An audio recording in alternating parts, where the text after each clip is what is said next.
Hi friends, welcome to ఏఫ్హెచ్ kitchen. ఈరోజు మనం తయారు చేసుకోబోయే రెసిపీ స్పైసీ వెజ్ నూడిల్స్ అండి. దీన్ని ఎలా తయారు చేసుకోవాలో కావాల్సిన పదార్థాలు: టమాటా కచప్, నూడిల్స్, క్యాప్సికమ్, కరివేపాకు, బీన్స్, పచ్చిమిర్చి, నూడిల్స్ పౌడరు, జీలకర్ర, అల్లం వెల్లుల్లి మసాలా, కారపొడి, పసుపు, ఉప్పు, క్యారెట్, క్యాబేజ్ అండి. ముందుగా కడాయిలో ఆయిల్ వేసుకున్నానండి. ఆయిల్లోకి మనము ముందుగా కరివేపాకు వేసేసుకుందాము. కరివేపాకు కొద్దిగా ఫ్రై అయిన తర్వాత ఇందులోకి జీలకర్ర కూడా వేసుకుందాము. వేసి దీన్ని ఒకసారి మిక్స్ చేసుకుని అల్లం వెల్లుల్లి మసాలా వేసి మిక్స్ చేసేసుకుందామండి. స్టవ్ని లో ఫ్లేమ్లో పెట్టుకొని కుక్ చేసుకోవాలండి. అప్పుడే మనకి పచ్చివాసన అనేది వెళ్ళిపోతుంది. ఇప్పుడు ఇందులోకి కారం, పసుపు,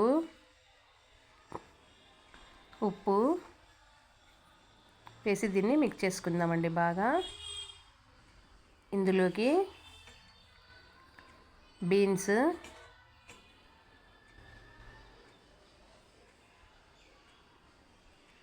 క్యాప్సికమ్, పచ్చిమిర్చిని కూడా వేసి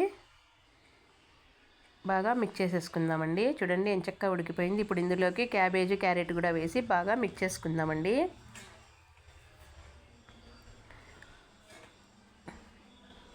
దీన్నైతే ఒకసారి బాగా మిక్స్ చేసుకుందామండి. ఎందుకంటే ఉప్పు, మసాలా, కారం అంతా బాగా వెజిటేబుల్స్కి పట్టాలి కాబట్టి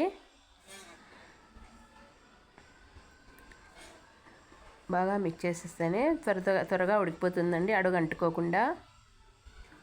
దీన్ని లో ఫ్లేమ్లో పెట్టేసి పక్కన వేరే గిన్నెలో వాటర్ పెట్టుకుందామండి.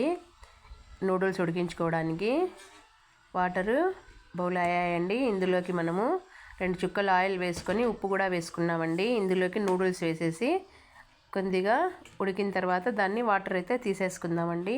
ఇదైతే ఆల్మోస్ట్ ఉడికిపోయింది.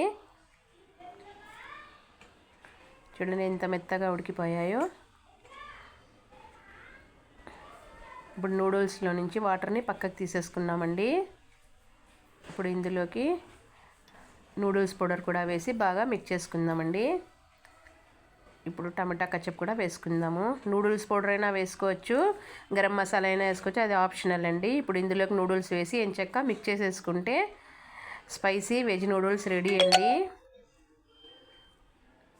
తినండి, ఆరోగ్యంగా ఉండండి. నా ఛానల్ని లైక్ చేయండి, షేర్ చేయండి, కామెంట్ పెట్టండి. సబ్స్క్రైబ్ చేసుకునేవారు దయచేసి అందరూ సబ్స్క్రైబ్ చేసుకోండి.